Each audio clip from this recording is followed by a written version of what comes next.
We are all set. Thank you, everyone, and welcome to the Rochester City Council Meeting Finance Committee. I'd like to ask the clerk to please call the roll. Councilmember Evans, Present. Councilmember Harris, Here. Councilmember Patterson, Here. Vice President Lightfoot, President Scott.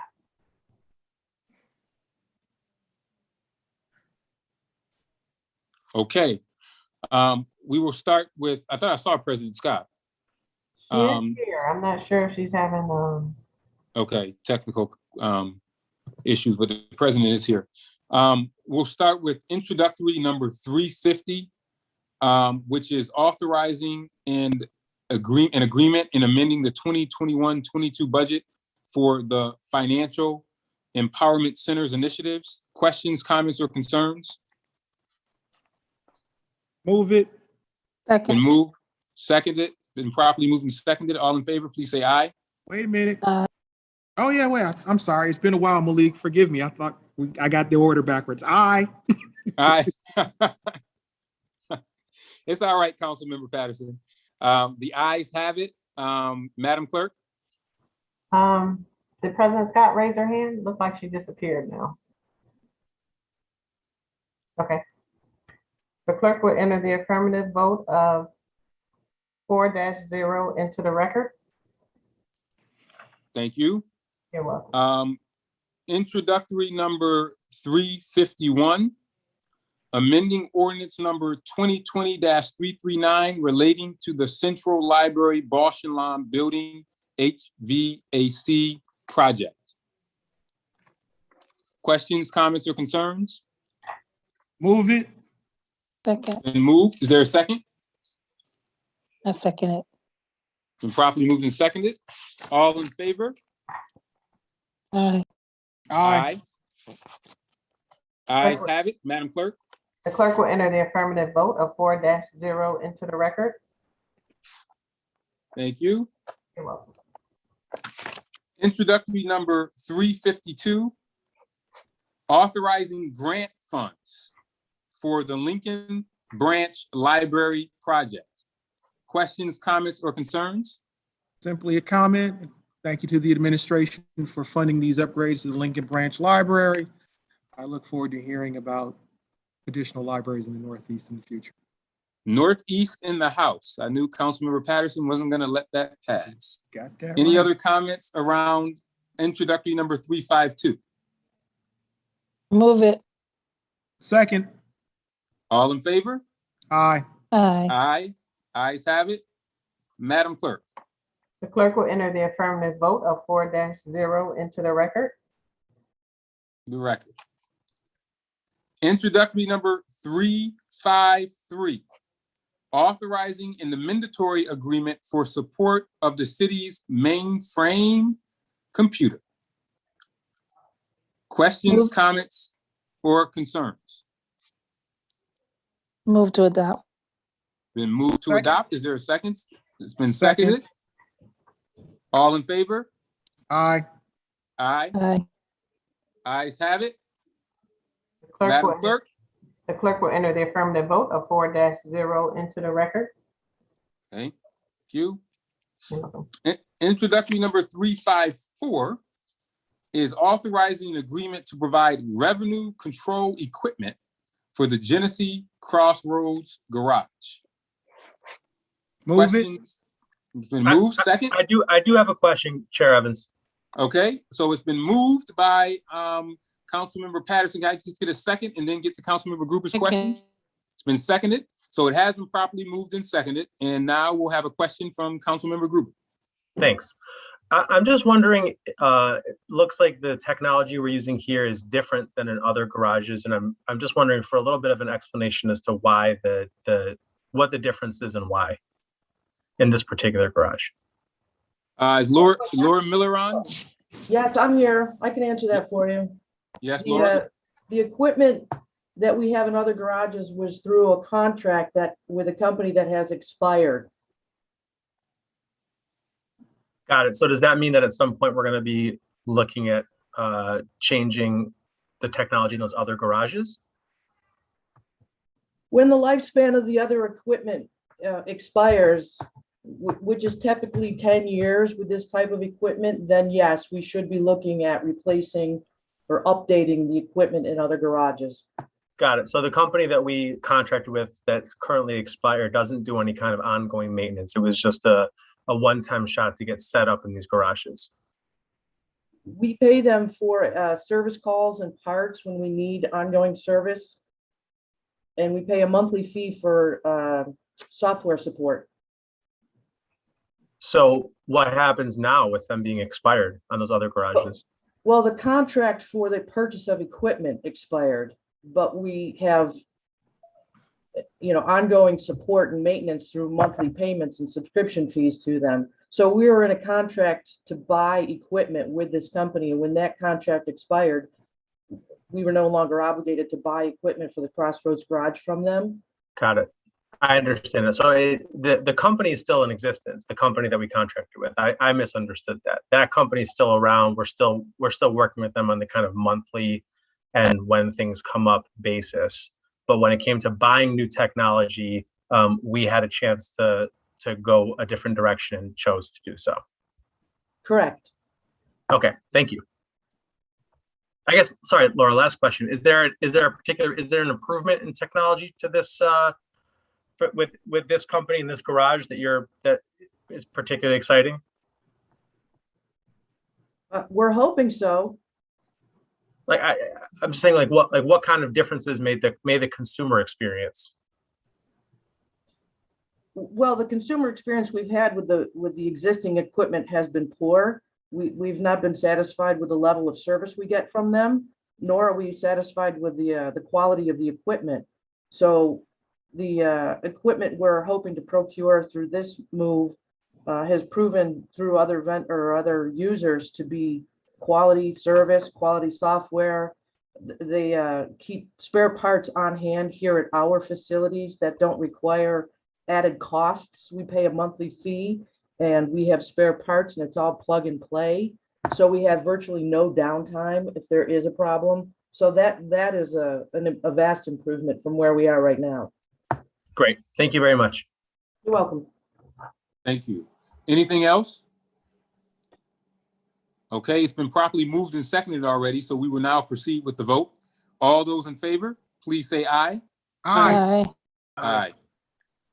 Okay, next up is introductory number 373. This introductory just came, I believe. Oh, I'm sorry. Yes, Madam Clerk, if you could call the vote. Okay, the clerk will enter the affirmative vote of 4-0 into the record. Thank you. Thank you. Introductory number 373, this just came to us. I believe it is an amendment. Is Mr. Wagner on? Yes, I am. Chris, can you just speak to this, being that this just came in just a little while ago? Sure, I may need Patrick Beef to just address this too, but I think the initial legislation that was submitted, so this is amending the original ordinance for this. I believe the lease agreement, there was a credit that wasn't accounted for initially in the original ordinance, and that's why the need for this amendment. I don't believe any additional funds actually being expensed on this. Patrick, is that accurate? Yeah, that's right. This is really just to make the number in the ordinance consistent with the Redco resolution and the actual sale documents. Okay, thank you. Any questions, comments, or concerns on 373? Comment, I have to disclose that I am a member of the Redco board and I will be abstaining from this vote. Thank you, Mr. Patterson. I too, Mr. Chairman, am a member of the Redco board and will be abstaining from this vote. Thank you, VP Lightfoot. So it's been properly noted, Madam Clerk, that VP Lightfoot and Councilmember Patterson will be abstaining from 373 as they are members of the Redco board. Are there any other questions, comments, or concerns related to 373? I have a question. Yes, Councilmember Lupien. I just am looking at it and don't understand. It says, that we're previously authorized was 425, but we're increasing the purchase price to 515 with an adjusted purchase price of 457. I don't understand those numbers. Can you walk me through that? Yeah, I can answer that. So the 515 is the assessed value for the parcel. The purchase price of the 457, that includes a credit. At the time, there were lease payments being made from Redco to the city. Rather than taking that payment, we just credited that payment against the purchase price. And the original Okay. the 425 in the original legislation, that was just a mistake. We just used the wrong credit amount. So the 457 plus the 57 is the 515. That's right. Got it. Okay, thank you. Thank you. Any other questions or comments on 373? I believe the item needs to be amended. Madam Clerk, does the item need to be amended? Yes. Can you read the amendment, Madam Clerk, and then I will ask for a motion on the amendment. Sure. This amendment will correct the amount of the credits to include $57,244 for 80 Commercial Street and the adjusted purchase price of $457,756. Mr. Patterson, you can't vote on this, so Move to Ms. adopt. Harris, Councilmember Harris, can you make that motion for the amendment? Move to adopt. Move for the amendment. Move for the amendment. Is there a second Move on to the amendment? amend. Move to amend. I'm sorry, forgive me. That's okay. Is there a Second. second on the amendment, Madam President? Second. Second. All in favor of the amendment? Aye. Aye. I vote aye. And then back to the original item, introductory number 373. May I have a motion? Move it. Been moved by Councilmember Harris. There a second? Second. Second by Madam President. All those in favor, please say aye. Aye. Aye. And Madam Clerk. The clerk will enter the affirmative vote of 302 into the record for the amendment and the actual item, with Councilmember Patterson and Lightfoot abstaining. Thank you. You're welcome. If there is no other business to come before the City Council's Finance Committee, we stand adjourned. Thank you. At this time, I call the Neighborhood and Business Development Committee to order, and I ask the clerk to call the roll. Councilmember Patterson, Here. Councilmember Lupian, Here. Councilmember Melendez, Here. Vice President Lightfoot, President, ma'am. President Scott. Here. Thank you. We have an extensive and long agenda this week, and we'll see if we can get through it quickly. Introductory number 355, authorizing the sale of real estate. Questions, comments, or concerns? Seeing none, I need a motion in a second. So moved. Second. Okay, moved by Councilmember Lupian, seconded by Councilmember Melendez. And now we vote. All in favor of the item, please say aye. Aye. All opposed to the item, please say nay. Introductory passes. The clerk will enter the affirmative vote of 5-0 into the record. Introductory number 356, authorizing a lease agreement in the Lincoln Branch Library. We need to amend the item. And the motion to amend is to change the amount of the lease agreement at the request of the folks involved. They were saying that the proposed amount was a little too high, and I'd like to commend Commissioner Kirkmeyer and his staff for going back and finding a little bit more leeway within the scope of the law. Go ahead, please, if I Commissioner could. Kirkmeyer. Yes. So the original amount was based on the estimated square footage of 4,000 square feet. When they calculated the actual space, it came under 4,000. So we failed to recognize that difference when we multiplied the figure per square feet. So it's just correcting that error. Okay. So I do at have a this time, question.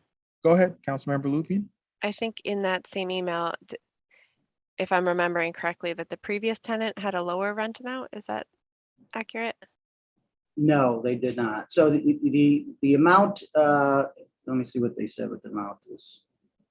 The actual amount was the same for the previous tenant. It's being lowered now really because the 3,800 square feet came underneath what we assumed to be 4,000 square feet. So that's why the adjustment's being made. So actually, it's going to be lower because the square footage is lower. Okay, thank you. All right. So before we can vote on the item, we need to amend it to reflect the new value. So I need a motion to amend. So moved. Second. Okay, moved by Councilmember motion to amend was moved by Councilmember Melendez. It was seconded by Councilmember Lupian. All in favor of amending the item, please say aye. Aye. All opposed to amending the item, please say nay. Amendment carries. And so now we vote on the item as amended. I need a motion and a second. So moved. Moved by Councilmember Lupian, seconded by Councilmember Melendez. And now we vote on the item as amended. All in favor of the item as amended, please say aye. Aye. Aye. All opposed to the item, please say nay. Item passes. Well, we got through that one, folks. Okay, the clerk will enter the affirmative vote of 5-0 into the record for the amendment and the item as amended. And with there being no other business before this committee, we stand adjourned. All right, then I think it's time for me to call the Parks and Public Works Committee to order. I'm going to ask the clerk to please call the roll. Councilmember Gruber, Here. Councilmember Evans, Here. Councilmember Pio, Here. Vice President Lightfoot, Here. President Scott. Here. Thank you. All right, introductory number 357, authorizing a change in traffic flow in Dunn Street. Public hearing to be held at 5 p.m. after the October 7th, 2021 committee's meeting. Any questions, comments, or concerns? Councilmember Patterson. I was hoping that Commissioner Jones could speak to the history and the reason for the change in direction at this location. Thank you, Councilperson Patterson. As you are aware, we addressed this concern probably about 7 years ago, in 2014. This had a high number of T-bone crashes that were really detrimental for this section of streets. It was more than the actual normal amount.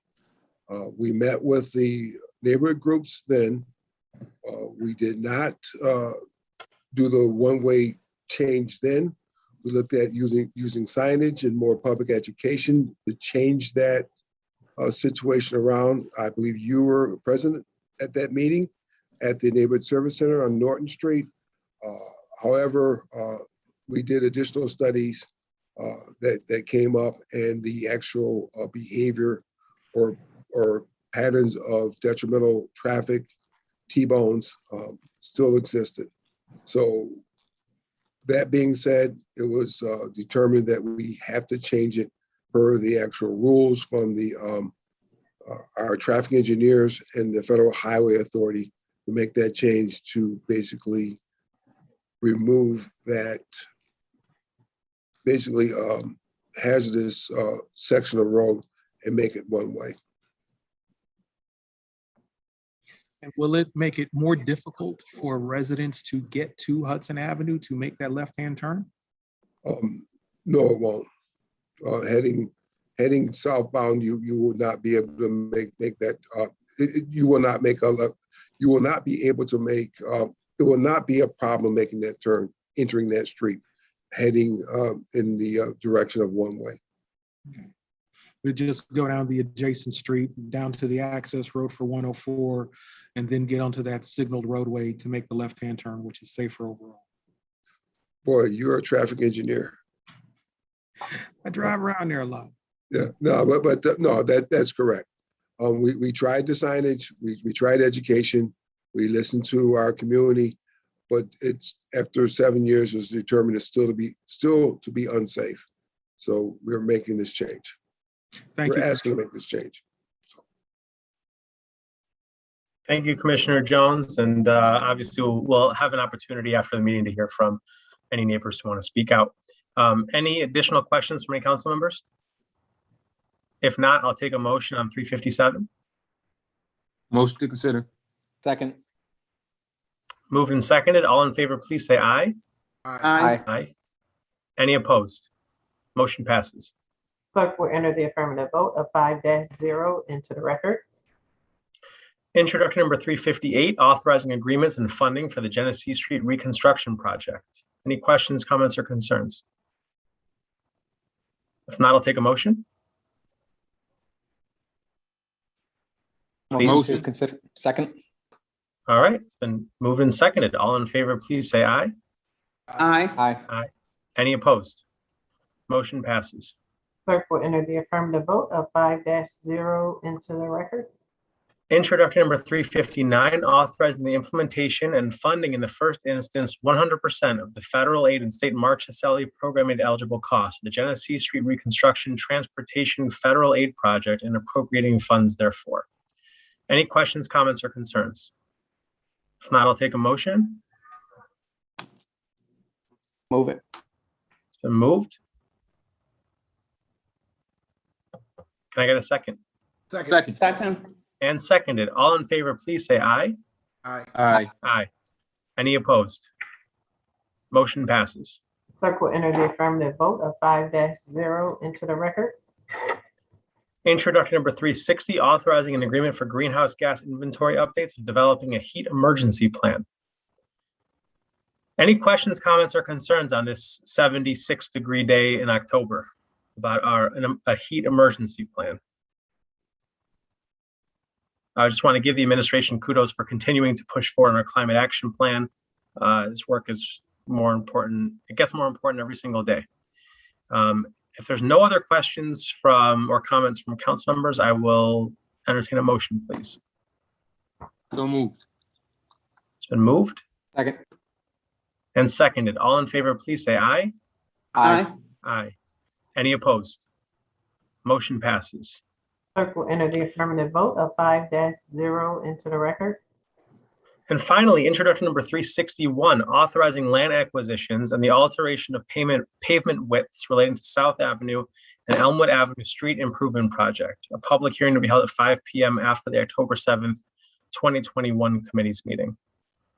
I just want to say thank you to the administration for working really hard with the community on this to come up with the right design. I know it's been a long time, but it continues to really hit all the notes. And that's a really important section there with 2 hospitals, with one of our biggest parks. There's a lot of really important things in that section right there, and the design looks excellent. Any questions, comments, or concerns from any council members? If not, I'll take a motion. So moved. Second. It's been moved and seconded. All in favor, please say aye. Aye. Aye. Aye. Any opposed? Motion passes. Clerk will enter the affirmative vote of 5-0 into the record. That concludes the work of the Parks and Public Works Committee. Thank you.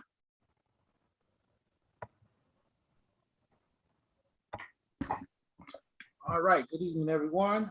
This time, the Public Safety, Recreation, and Human Service Committee will be called to order. Madam Clerk, would you please call the roll? Sure. Vice President Lightfoot, Present. Councilmember Gruber, Here. Councilmember Harris, Here. Councilmember Pio, Here. President Scott. Here. Thank you. All right, introduction number 362, amending ordinance number 2020-77 related to an agreement for a fire station alerting system. Any questions, comments, and/or concerns? I do believe we do have the fire chief online in case anyone does have a question. If not, I entertain a motion. Move to adopt. It's been moved. Second. It's been moved and seconded. All in favor, say aye. Aye. Aye. Aye. Aye. Opposed? All right, introductory passes. Madam Clerk. The clerk will enter the affirmative vote of 5-0 into the record. I'm Introduction sorry, number I'm having trouble hearing you, Vice President Lightfoot. I don't know if it's just me or. Is there any, okay, hold on, stand by. Let me, mic check, 1, 2, 1, 2. That's better. Thank you. All right, we had to adjust some things. Thank you, Madam Clerk. You're welcome. Introduction number 363, authorizing an agreement to provide a wraparound services for crime victims. Any questions, comments, concerns? Move to adopt. Second. It's been moved in second. All in favor, say aye. Aye. Aye. Any Aye. opposed? Any opposed? Introductory passes. Madam Clerk. The clerk will enter the affirmative vote of 5-0 into the record. Introductory number 364, authorizing agreement for adult softball, basketball, and kickball leagues. Any questions, comments, and/or concerns? Everybody wants to play softball, basketball, and kickball, right? I was wondering when the last time city council had a team. I Vice think we President need it. Lightfoot. I That think we actually- need a kickball team. That was talked about today at the Cobb's Hill dedication for Andrew Yancinski, that city council should have a softball team. Let's put Mary and Mitch in charge of putting together the softball and kickball team. I got third base, that's all I know. I need a motion. Motion to So adopt. moved. It's been moved and second. Second. All in favor, say aye. Aye. Aye. Any opposed? Introductory passes. Clerk will enter the affirmative vote of 5-0 into the record. Introductory number 365, authorizing an agreement related to the rock music rhythm selection program and all city gospel choir. Any questions, comments, and/or concerns? If not, I entertain a motion. Move to adopt. Need a second? It's been moved in second. All in favor, say aye. Aye. Aye. Any opposed? Introductory passes. The clerk will enter the affirmative vote of 5-0 into the record. Thank you. Introductory number 366, authorizing agreement related to the Rochester Mayor's Youth Academy. Any questions, comments, and/or concerns? Entertain a motion. Going once. Move to So adopt. moved. And it's been moved in second. All in favor, say aye. Aye. Aye. Aye. Any opposed? Introductory passes. The clerk will Introductory. enter the affirmative vote of 5-0 into the record. Thank you. Introductory number 367, authorizing agreement to develop a strategic master plan for the Office of Neighborhood Safety. Any questions, comments, and/or concerns? If not, I'll entertain a motion. Move. It's been moved. Second. It's been second. All in favor, say aye. Aye. Aye. Any opposed? Introductory passes. The clerk will enter the affirmative vote of 5-0 into the record. All right. Introductory number 368, amending an intermunicipal agreement and amending the 2021-2022 budget for the Pathways to Peace program. Questions, comments, and/or concerns? Vice President Lightfoot, I would have to abstain from employed by the city school district. Thank you, Councilwoman Harris. She will be abstaining. Any other questions, comments, or concerns? If not, I'll entertain a motion. So moved. It's been moved Second. and second. All in favor, say aye. Aye. Any opposed? And we have one abstention. The clerk will enter the affirmative vote of 401 into the record with Councilmember Harris abstaining. Thank you. Introductory number 369, authorizing funding agreement and amending the 2021-2022 budget for 2022 Stop DWI program. Any questions, comments, or concerns? That was a lot of twos. If not, entertain a motion. So moved. It's been moved and second. All in favor, say aye. Aye. Aye. Any opposed? Introductory passes. Clerk will enter the affirmative vote of 5-0 into the record. Introductory number 370, authorizing a mandatory agreement for the COPS Community Policing Development Micro Grant Program. Any questions, comments, or concerns? Seeing none, Move I'll to entertain. adopt. It's been moved. I need a second. Second. It's been moved in second. All in favor, say aye. Aye. Aye. Aye. Any opposed? Introductory passes. Clerk will enter the affirmative vote of 5-0 into the record. Introductory number 371, authorizing funding agreement related to the 2021 State Law Enforcement Terrorist Prevention Program grant. Any questions, comments, or concerns? Move to adopt. I have a couple questions. Councilmember Gruber.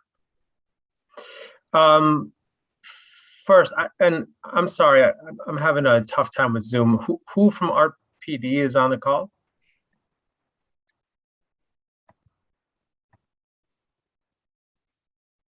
Is I'm anyone- sorry, you have Lieutenant Simmons. Is it? Hey, Lieutenant Simmons. Is there, I understand this is a grant that comes back, what, is it usually an annual grant? It is an annual grant. Is there any reason why it needs to be accepted at this particular moment? Is there an urgency about accepting it now? I would have to talk to our grant manager, but typically the state does have timelines of when we have to respond to their acceptance letter or reward letter, excuse me. Got it.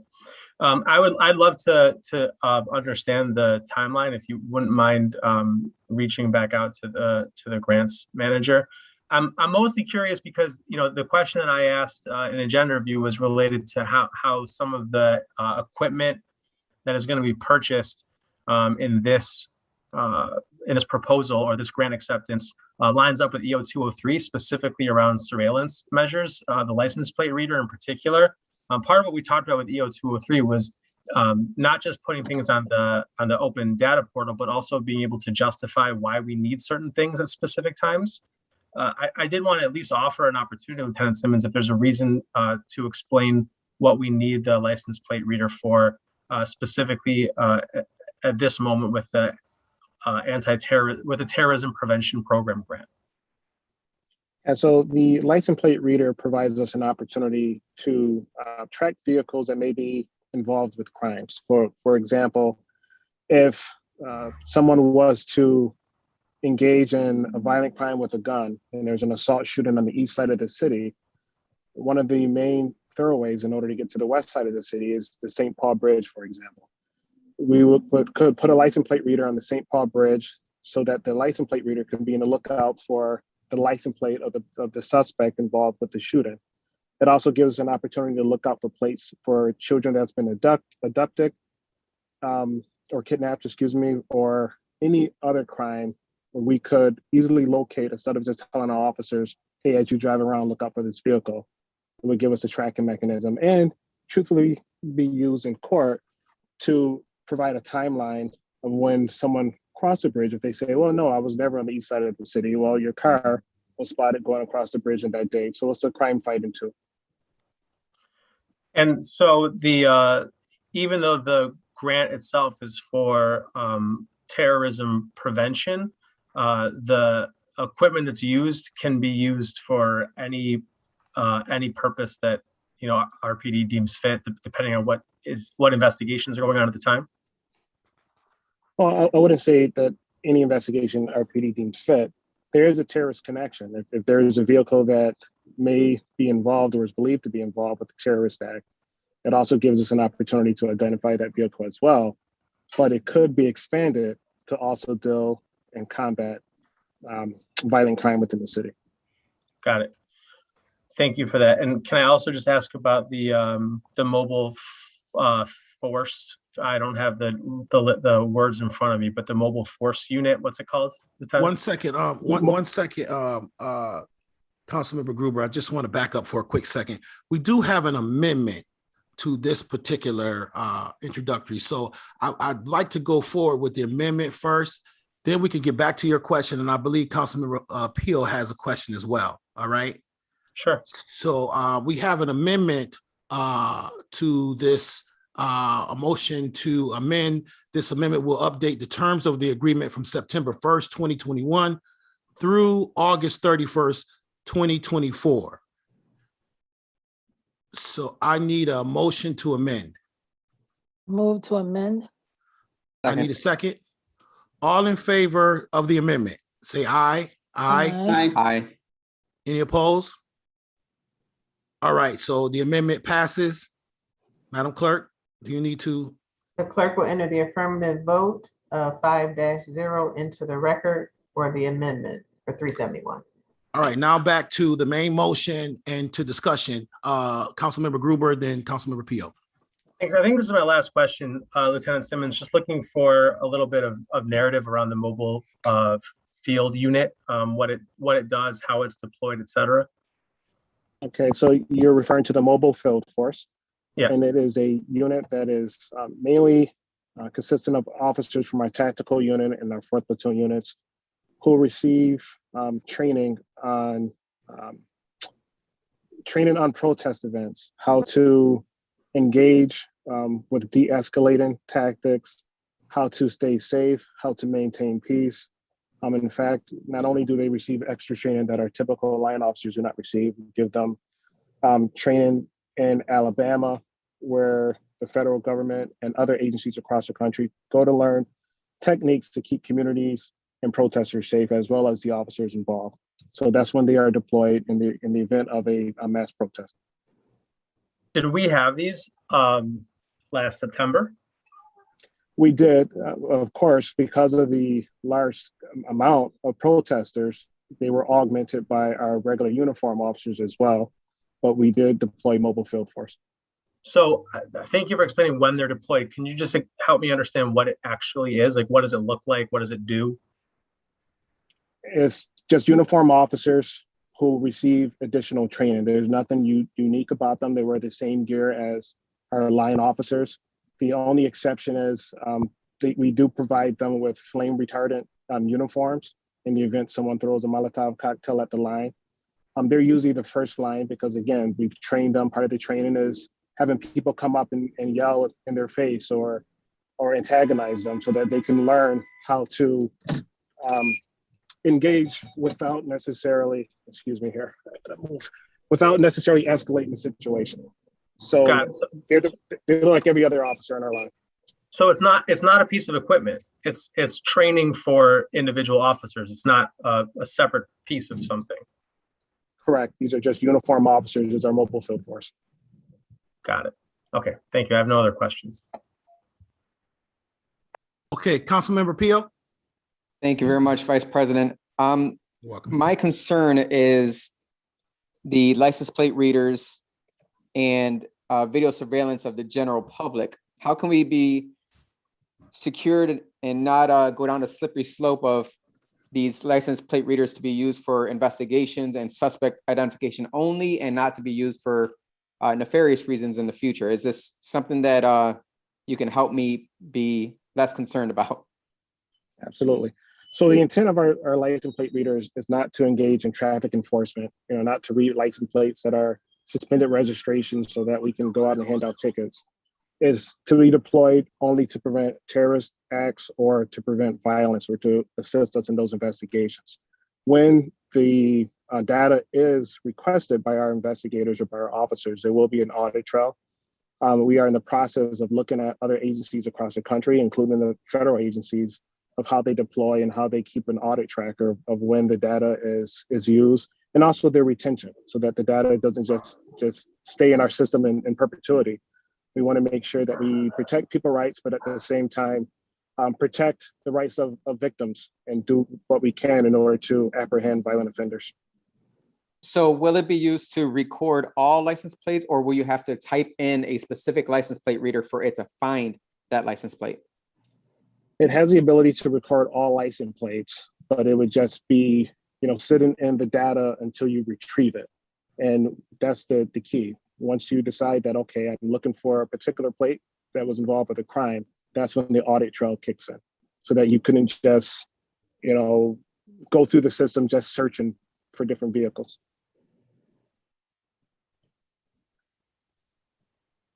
Last question here. Now, this is under the Department of Homeland Security. Now, we have border protectors here, right here in our city. How come we just don't allow them to use their technology and we just coincide with their data? So we do work with our Border Patrol. I don't believe they have a license plate reader deployed at a fixed location. They do have mobile license plate readers that they ride around, and they do assist us when they're looking for vehicles. But as I mentioned earlier, it's a lot more difficult to look for a particular vehicle when you have to drive by them in happenstance or circumstance. Whereas if it's at a fixed location, especially when it's a thoroughway, in order to get to another side of the city, it puts us at a more advantaged situation in order to track and identify a suspect. Okay, I appreciate the answers there. I can tell you I'm for everything, but that license plate reader it does sketch me out a little bit here. So if I vote no, that is why. Not because of the whole thing, but just because of that one piece. Understood. As President Lightfoot, I have a quick question. Piggybacking off of Councilmember Pale's question. Councilmember Harris. I'd like to ask, will you need a court order to retrieve the data? Not in every case. I'm sure there will be some cases where a court order will be needed. But again, that's part of our research and our policy of when we would allow our investigators and officers to retrieve that data and what information, what probable cause they would need in order to access it. I'm sorry, I lied. I do have one more question. Were you done? Councilmember Lachey? Councilmember Lupian and then sorry. Councilmember Pio. So I feel like a lot of this has already been kind of sussed out, but similar to Councilmember Pio, I am very concerned about the license plate readers. Basically, what I hear you saying is that the data from every car that drives by that reader will be stored in a database somewhere, correct? Correct. So, you know, we're being asked to approve this money to purchase the equipment without any idea about the process for accessing that data or the audit trail. Do you have any of that at this time, or is it something that will be researched at a later date and time? It is currently being researched and the final documentation will be developed and provided to council at a later date and time. Understood. Thanks. Councilmember Patterson, I believe has I can see. I didn't see your hand, brother. It's a lot of people on this call. Okay. Yeah, go ahead, man, you Councilmember got that Patterson. right. Okay, so Patrick, how'd you know I was going to ask you questions? All right, so here we go. Questions for Acting Corporation Counsel Beef. Is driving a privilege in New York State?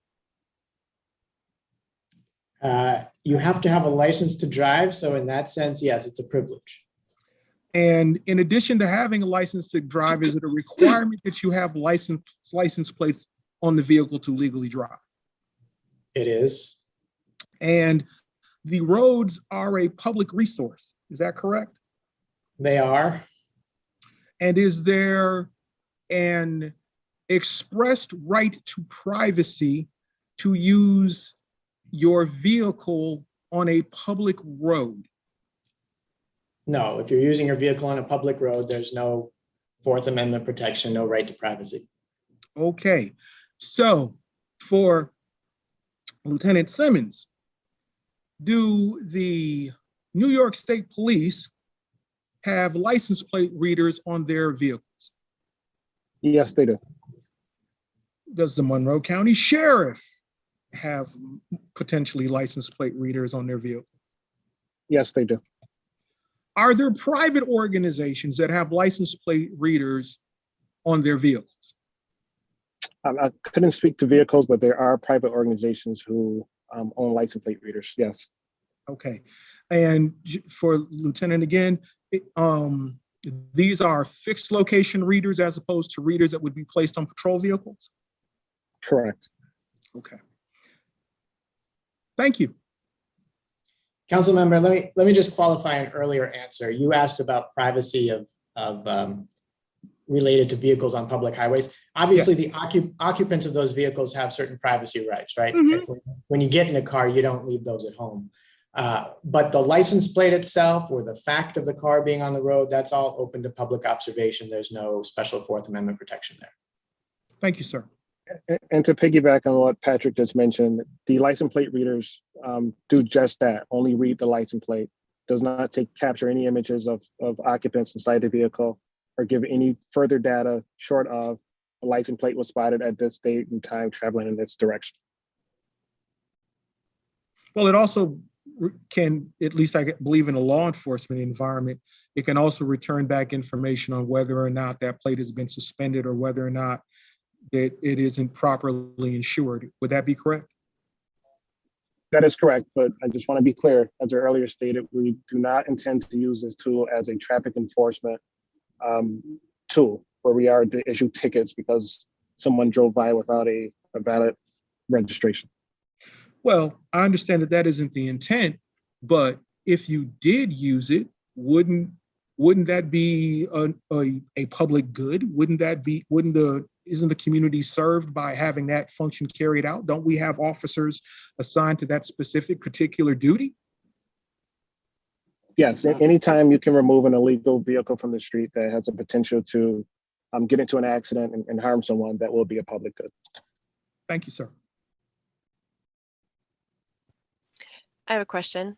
Councilmember Pio, circle back around to him, and then we'll continue the license plate questions with Mary Lupien. My question was answered there, so I can give my time to Councilmember Lupien. Thank you, Councilman Pio. With the license plate readers on the vehicle for the police vehicles, is that data stored in a database? Are you saying for the state troopers or the county? You would have to ask them, but I would imagine so. Oh, so currently RPD does not have this on their cars. I thought that's what I heard. No, we currently do not deploy those on our vehicles. Got it. Thank you. I would just, for the record, like to counter that traffic enforcement in its current form isn't necessarily for the public good of all people. That's an opinion.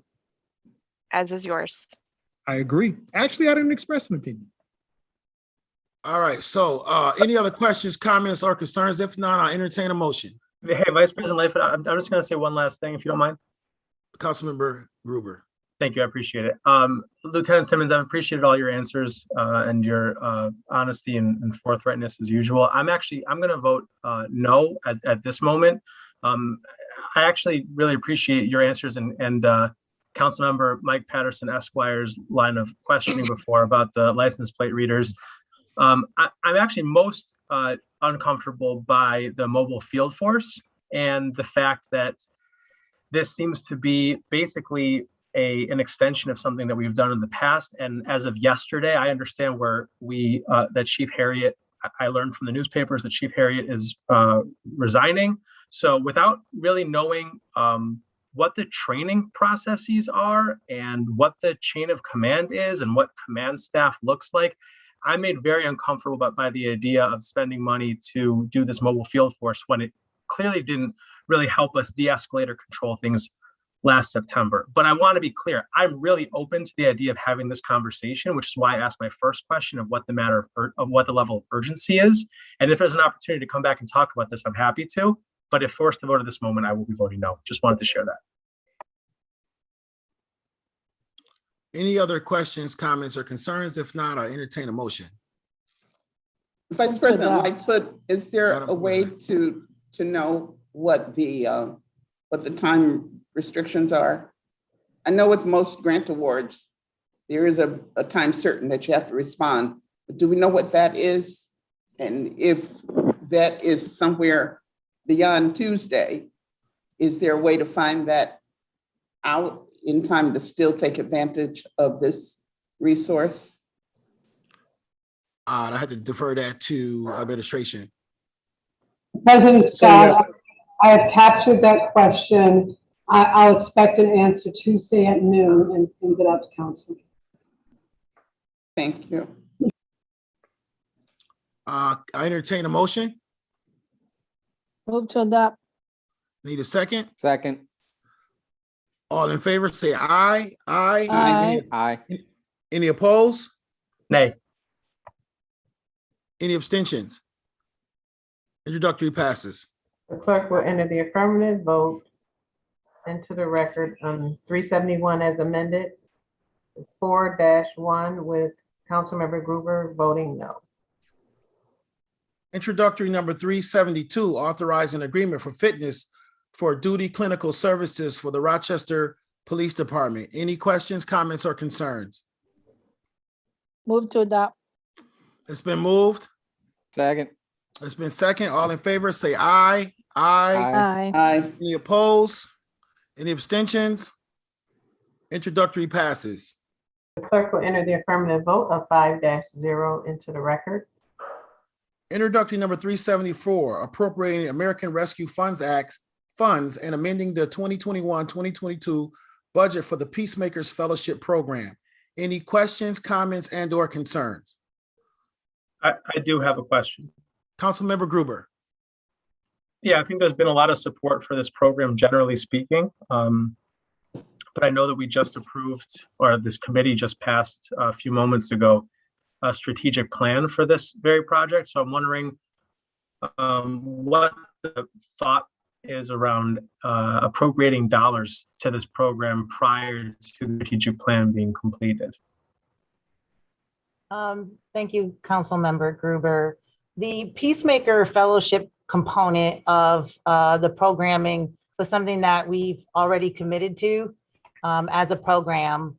And the strategic plan will certainly flesh out a number of other strategies. I think that, we launched with the understanding that reducing gunfire was an immediate and urgent strategy and started down that path with Advanced Peace. We've already, enacted a contract with them for technical assistance in the formation of this program. Allocating these dollars will actually allow us to implement the program, monitor the program, and evaluate its outcomes. The strategic plan will factor this in and whether or not monitoring these outcomes will have an impact on what else the community would like to see in that plan around reducing gunfire and other strategies. So the plan will offer the community an opportunity for input to other strategies to reduce gunfire as well. But this is something that we have moved forward, given the urgency of trying to interrupt this gunfire as soon as we can. So is it safe to say, Commissioner, the strategic planning is for the kind of Office of Neighborhood Safety in whole, whereas the dollars that we're appropriating right now are for a particular program? And this is what came out of the consultant that we brought in from outside, and that these dollars the strategic plan is not going to dictate the dollars on this particular portion of the Office of Neighborhood Safety. Is that right? That is correct. Okay, thank you. Mary? No? All right. No, I do. I wanted to. I'm sure you do. Councilman Lupien.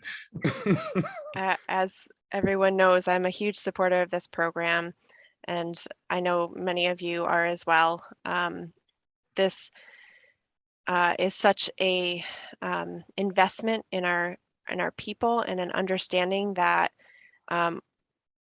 that people can change, and that is really honestly our only way to for some of these folks to get them to change their ways. And I just am so supportive of this project and commend the administration for putting this forth. And I know that it has had incredible success in other cities, and I'm looking forward to the same success here. Mr. Vice President? Yes. Councilmember Evans. So who owns this program? Is this program under, I know it's under Public Safety, Recreation, and Human Services, but is this under the auspices of the Office of Neighborhood Safety, or is this under, so who's going to be monitoring and making sure that this is executed? Who's the owner of this? The Office of Neighborhood Safety. And how many people currently work in the Office of Neighborhood Safety? I know it's a new office, but is there staff that's now been working in that office, being that it's there now? Yes, there's a coordinator of the office, and part of this funding will be providing for the staffing specifically for the Peacemaker Fellowship Program. So is there going to be ongoing personnel costs related to this that are going to be used with what I call like our foundation dollars that go, foundation type dollars that we use regularly within the city budget that go above this ARPA. So is the staffing related to this position, these positions in the Office of Neighborhood Safety, are they dependent upon these ARPA dollars, or is some of this going to be transitioned for dollars that will be spent out of the City of Rochester's general fund? Well, at this time, there are many models that we're still considering with technical assistance. Some of the staff may not be, city staff. They could be contracted staff, in which if there's not funding for the contracts, then there wouldn't be staffing. I would say that depending on the success of the program, if this is something that the City of Rochester would like to continue to do, then there can be an offset or a reduction in the operating budget in other areas to create the staffing and funding needed to continue the program. Okay, thanks.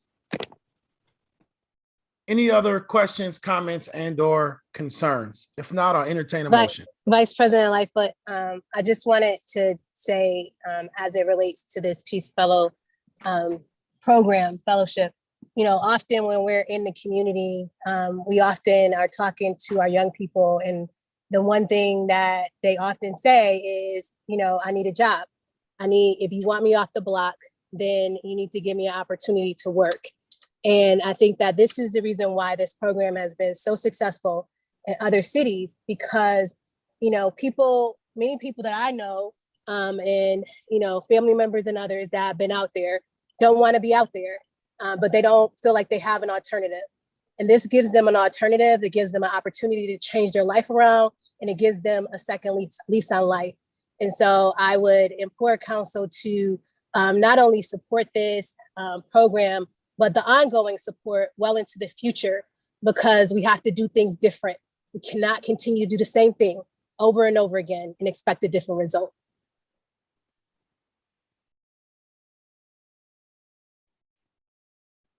Any other questions, comments, and/or concerns? If not, I'll entertain a motion. So moved. It's been moved. Second. It's been moved in second. All in favor, say aye. Aye. Aye. Aye. Any opposed? Any abstentions? Madam Clerk. Clerk will enter the affirmative vote of 5-0 into the record.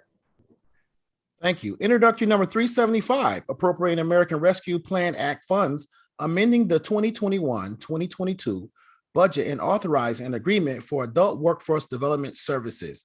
Any questions, comments, and/or concerns? I have a question. Madam President. Mayor, is this program based on the one that we went to Cleveland to look at?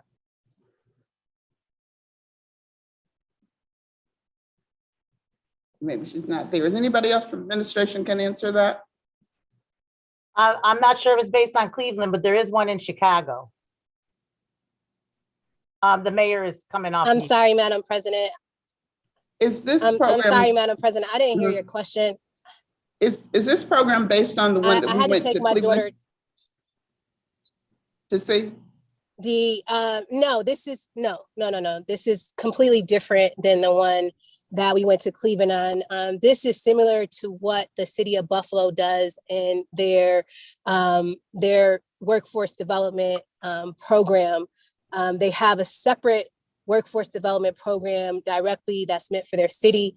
Unfortunately, Rochester many years ago decided that we would work jointly with Rochester Works and in bringing workforce development dollars in that way, whereas Buffalo maintained their city workforce program because they understood, and hindsight is 2020, that the issues that faced the citizens of Rochester, the city of Buffalo at that time, are completely different than the issues that may outweigh in the outlying counties. And when you have so many different challenges and issues when it pertains to workforce and where do you focus, we have gone around, looked at, the commissioner has gone around, looked at other cities and exactly what they're doing, and looked at the challenges that we have currently in our community. And this program is based off of Chicago, based off of workforce development situation that they have in Buffalo. Recently, the Buffalo Billion, they rebuilt a manufacturing training center and all of that because they were able to do that because they had the right focus. It was targeted and it was specific to the residents of their city. Okay, thank you. I have a comment, Vice President Lightfoot. Councilmember Gruber. Thank you. This work is really near and dear to me. It's something I've been talking about with, I actually had a conversation about this with Mayor Warren and Deputy Mayor Smith a couple of years ago at this point, all the way down to the same location at Thompson. I'm thrilled that Commissioner Lemon Torres, you've taken it up and you're finding other models to work, to look at, like the one you mentioned in Chicago. I would just ask, if not implore, us to hold this legislation and to have an opportunity for us to talk about it as a council. This is $14.5 million, and the legislation still has a huge amount of questions to me. I don't know. I know who the principal is in terms of the board chair that was listed, but I have no idea who is on this board. I have no idea what the $14.5 million is going to do. And I think that if we sit down and Commissioner Lemon Torres, I have no doubt that you actually have the answers to all those questions because you're incredibly thorough when you come to us with a proposal like this.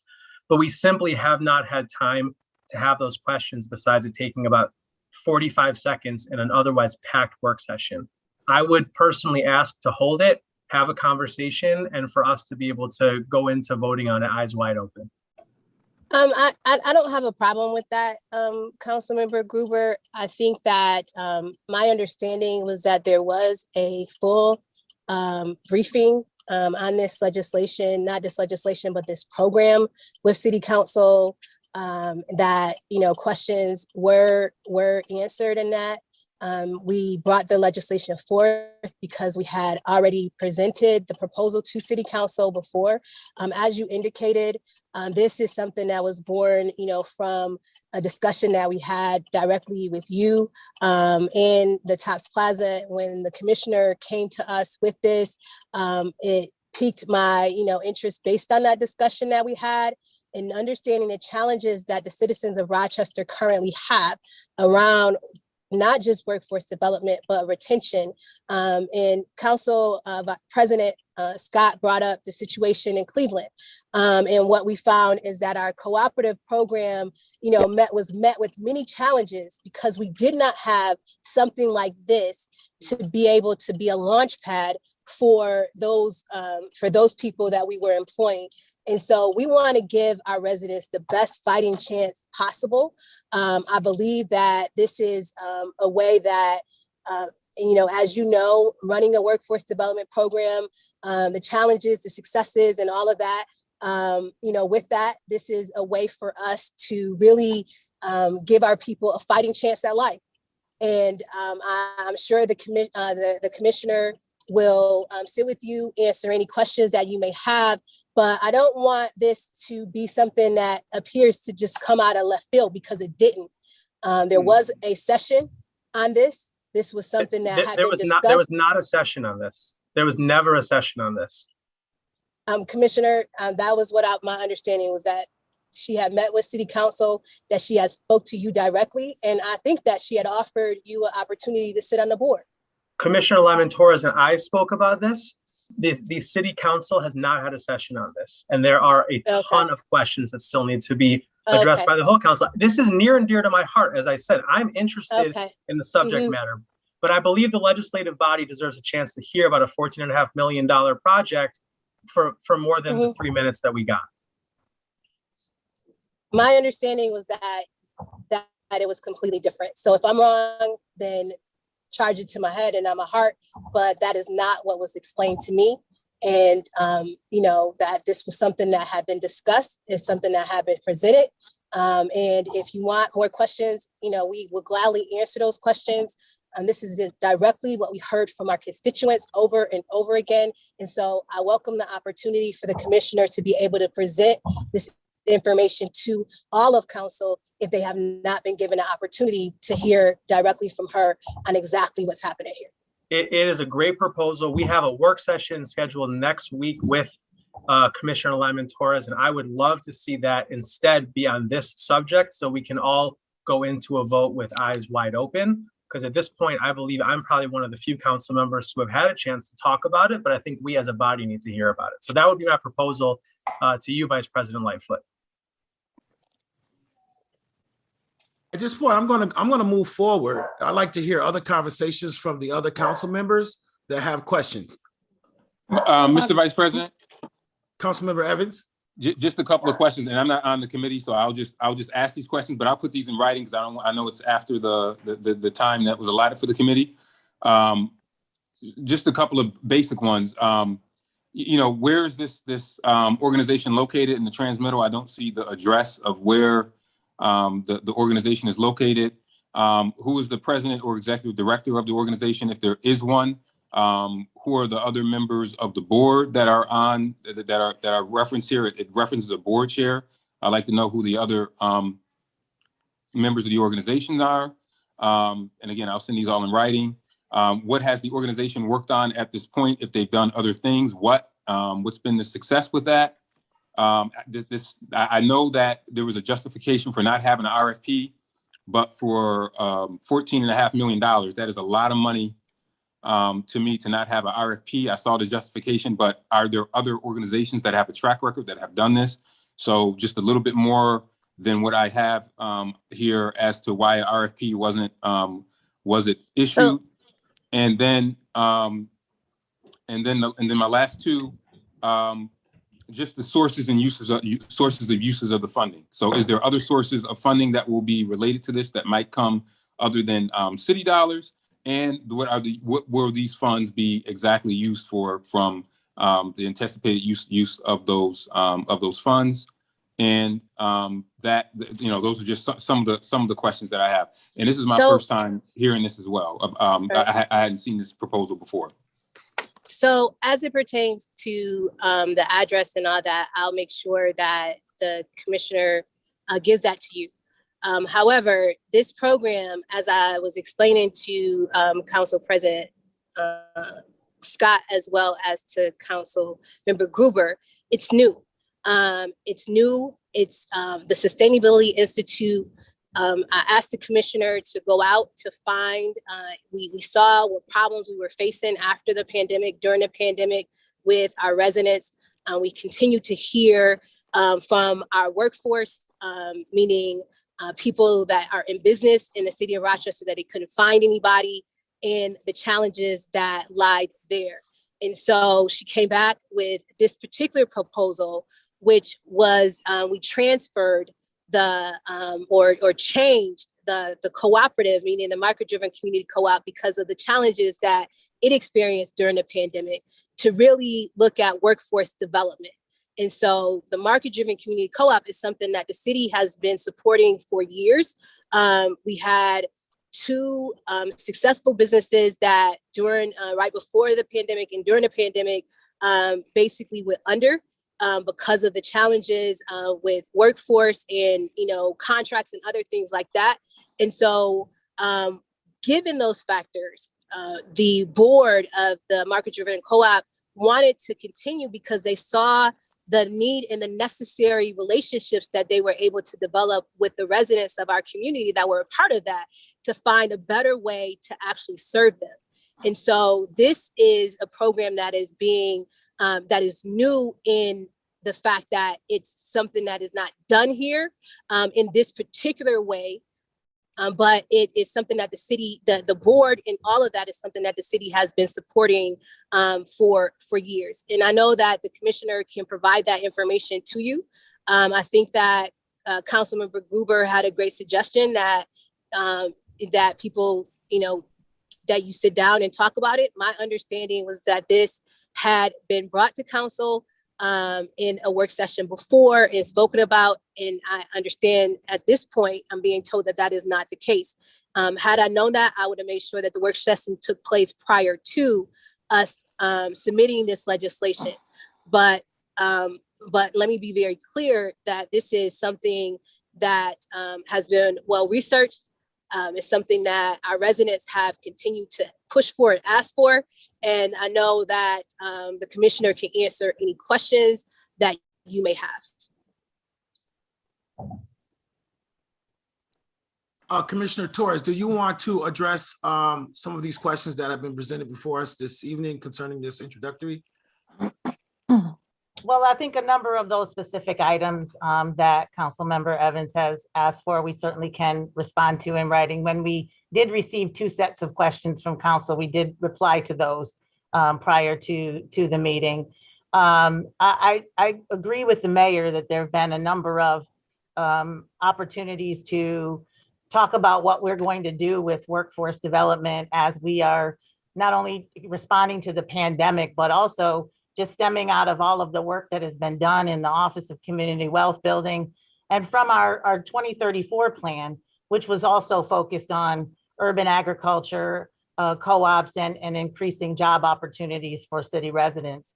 I think what we heard from our residents when they responded to our request for their input on how to spend these dollars, they overwhelmingly asked for support with job training and workforce development. So this project has been being worked on and born from our 2034 plan all the way to what can we do to support our residents through this transformation and prepare them for jobs in agriculture and supporting urban agriculture. So I think that, again, to Councilmember Evans' specific questions around address and board list, we most certainly can provide that information. But the organization itself was founded and incorporated solely for this purpose, and is prepared to serve our residents in this way. Any other questions, comments, concerns by any other council members? Just one, Councilmember or Vice President Lightfoot. Is there any reason why having a work session and talking about it? I mean, this program, considering it involves site acquisition, staffing, et cetera, is months, if not years away from starting. Is there a reason why 1 month and having a work session cannot be done? I don't think that there is a reason why. I mean, when you talk about acquisition and all of that, I mean, I think that we are ready to hit the ground running as soon as everything is approved. Because just like we did with the Office of Community Wealth Building, like we've done with many other programs, we're ready to serve our residents in the way that they want. Right now, there are many businesses out here that's looking for employees. There's many residents that's looking for work, and we want to be able to service them.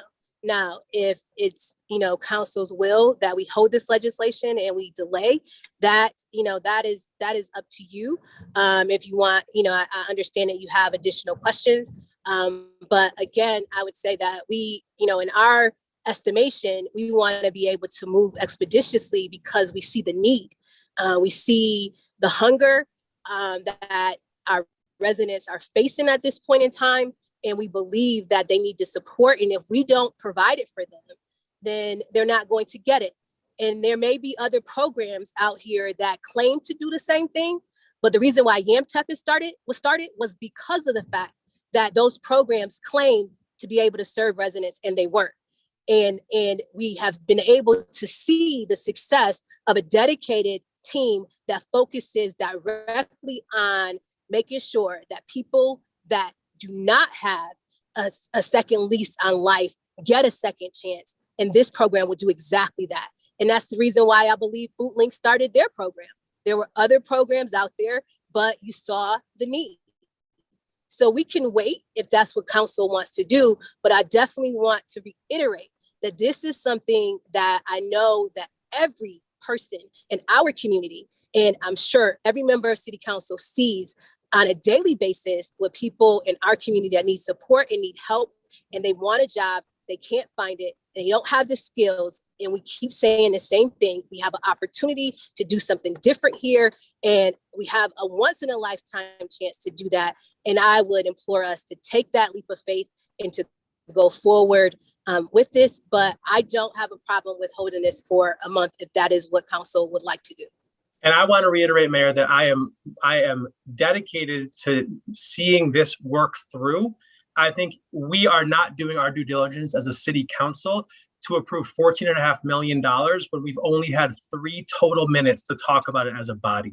That does not seem appropriate to me for us doing our duty as a legislative body. And I would ask to hold it once again. So, Councilmember, the fact that you had 3 minutes is not the administration's issue. This legislation was submitted through the regular process, which gives you weeks to ask questions, and you have, and we've answered those. So I don't want to give the community the impression that the administration has not spoken on this legislation, have not answered questions on this legislation, because we have. And on top of that, we have also not just during a work session and the questions during the work session, these are all things that were talked about in Rochester 2034 plan. It's all things that has been talked about with the community in developing the plan, the ARPA plan, and all of that. And council was aware of those. And these are not programs that or things that are new, bringing to the table. So I just want to make sure that I am clear that the administration is ready and willing to answer whatever questions that you have. But when you say 3 minutes, that is not on my end or the administration's end that you've had 3 minutes. Mayor, respectfully, I asked you and your administration at least 10 times over the past several months what the process for appropriating the ARPA dollars would be. We were told it was going to happen at a work session on September 29th. We did not get a conversation about the process. We got an attempt to appropriate $204 million. We did not get an opportunity to speak about how things worked. We got a proposal for the entirety, which is supposed to be spent by 2026. So in all due respect, we have only had 3 minutes, and we have not had the work session that you yourself thought we had on this subject. No, that's not true, Councilmember Gruber. We presented a plan. We submitted a plan for council to review and for council to look at. It doesn't appropriate any money. So that is wrong. And so I want to be very clear. I submitted a plan that this community asked and participated in. And so I did my due diligence as the mayor and had several different hearings with our community, talked to them. I was on phone calls with them and all of that. And I presented that information that I heard directly from them to city council to consider, not to appropriate. Now I presented part of that plan was to present different legislation based on conversations and discussions that we have had over the last couple of months about what this community was asking for. And I did that. And so we're not appropriating $202 million here. We're asking out of that $202 million to appropriate 14 million and actually not even appropriate the whole 14 million because it's a 1-year contract with 2 years of renewal. So it's 5 million a year or less than 5 million a year. And so if there's a problem, then council can, next year, if they don't feel that the money is being spent in the way that it needs to be spent, they don't have to, go forward with it. But let me be clear here. We're not appropriating $202 million. I'm going to. I just have a quick statement. Councilmember Lupien, is anyone else with questions? Please identify yourself in the chat. Please, Councilmember Lupien. I just want to say that I am in, full support of this plan. It has so much of what people in the community have asked for. It's environmental, climate related, it's workforce development, and it's a cooperative, something that we committed to years ago, but struggled for many reasons to enact. And I understand the need for answers to some of the questions, but this project is something that I think is really wonderful for the community. And it's frustrating to me that this, of all things, is getting so much scrutiny when other things have not. All right, so any other questions, comments, or concerns? If not, I'll entertain a motion. Move to adopt. I need a second. Second. All in favor, say aye. Aye. Aye. Aye. Any opposed? No. Any abstentions? Madam Clerk, introductory passes. Clerk will enter the affirmative vote of 4-1 into the record with Councilmember Gruber voting no. All right, introductory number 376, appropriating American Rescue Plan Act funds, amending the 2021-2022 budget and authorizing an agreement for the Young Adults Manufacturing Training Employment Program. I'm so glad that we're able to end on a great note because Yes, I believe yes. every last one of us enjoy YAMTEP program. I believe we Yeah. all have a great place in our heart for this program. So, Mr. Patterson, Councilman Patterson, go for it, sir. Good look. You said it all, but I'm going to just add to it. Tyrone is doing the darn thing, and that ain't the word that I wanted to use, but I'm being cognizant of what Council President Scott says to us all the time. Look, a lot of folks talk about being able to do it, but a lot of folks can't do it. Tyrone gets it done with a population that nobody else can work with. And what I cannot understand is why there are not more dollars sent to YAMTEP. I'm happy we're doing 300,000, but I think we should be doing some more, and I think some other folks need to be doing some more too. But on that, I'm when we get to the full council meeting and there's an opportunity to vote yes on this, I will be voting emphatically yes. Thank you, sir. Thank you, Councilman Patterson. Any other questions, comments, or concerns? If not, I'll entertain a motion. I know we have a public hearing coming up. I'll entertain a motion. Move to So adopt. moved. Second. It's been moved. It's been second. All in favor, say aye. Aye. Aye. Any opposed? Introductory passes. Madam Clerk. Clerk will enter the affirmative vote of 5-0 into the record. All right, I don't think there's any other business to come before. Council I'm Vice sorry. President, I do have some questions that I'd like to raise in your committee. Okay, go ahead, Councilman Patterson. Thank you, sir. So at the end of our last committee meeting, I mentioned that we are down a third in our patrol division in the city of Rochester.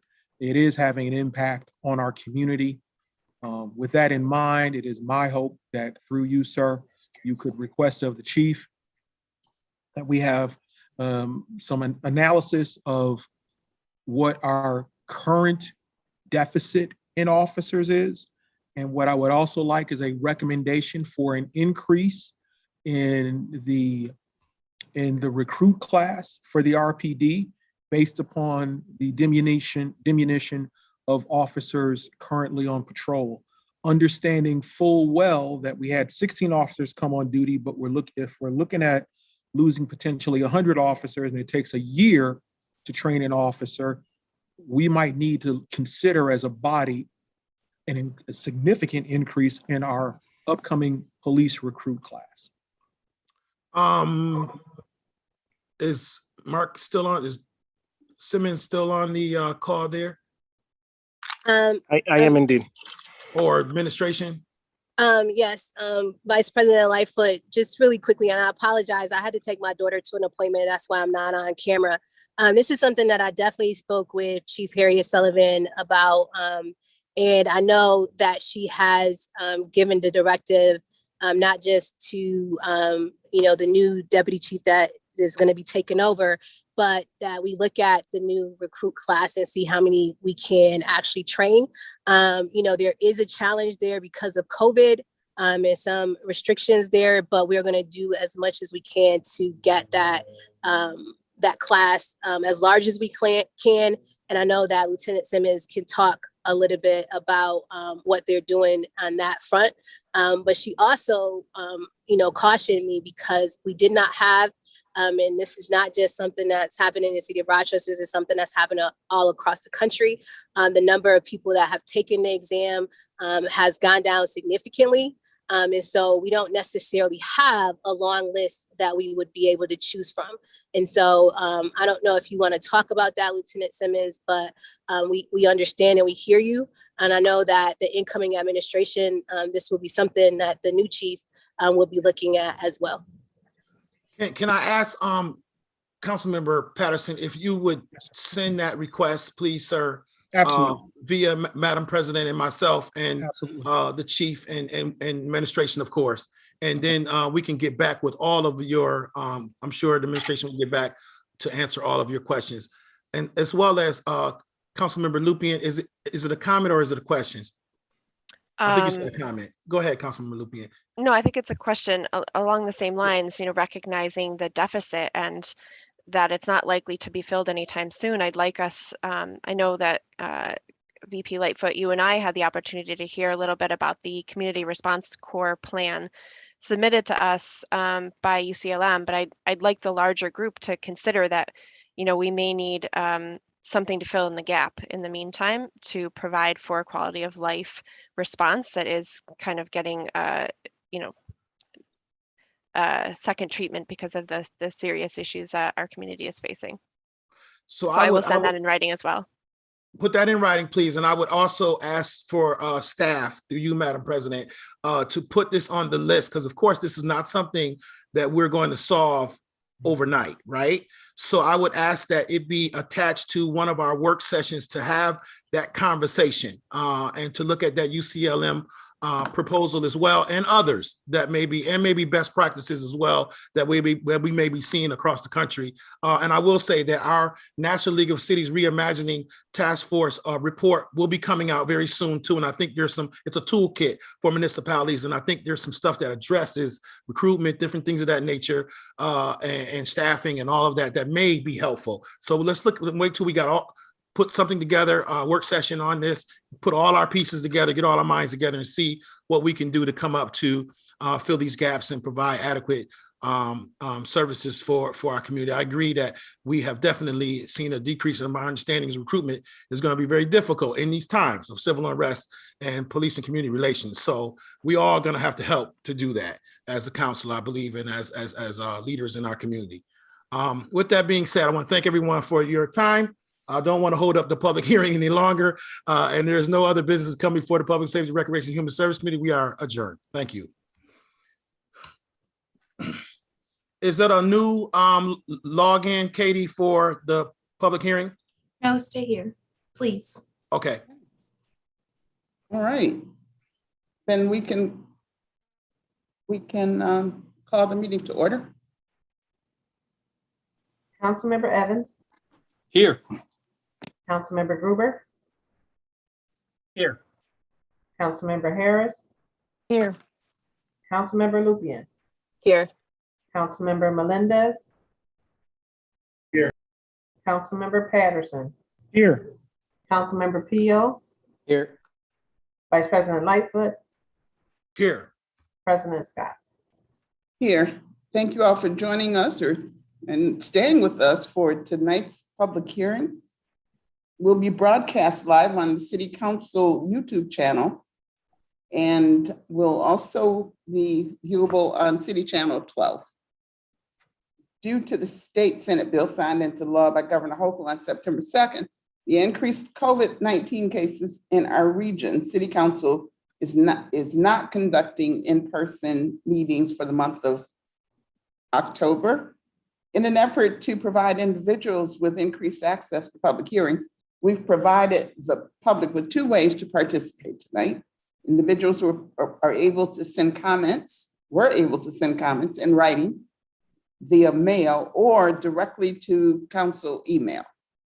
We'll now begin the public hearings. Pursuant to law, public hearing will now be had on the following matter: authorizing a change in traffic flow on Dunn Street. Introductory number 357. Any persons desiring to speak in reference to said matter will now be heard.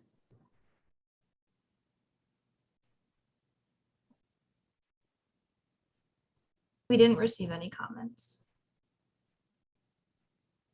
Thank you. If there are no speakers, that hearing is closed. Pursuant to law, public hearing will now be had on the following matter: authorizing land acquisitions and the alteration of pavement widths relating to the South Avenue and Elmwood Avenue Street Improvement Project. Introductory number 361. Any persons desiring to speak in reference to said matter will now be heard.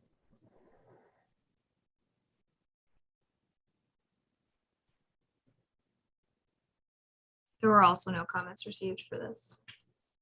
As there are no speakers, that hearing is closed. That's it, Madam President. Okay, that concludes the business for this public hearing. Therefore, we are adjourned. Have a great evening. Good night. Good night.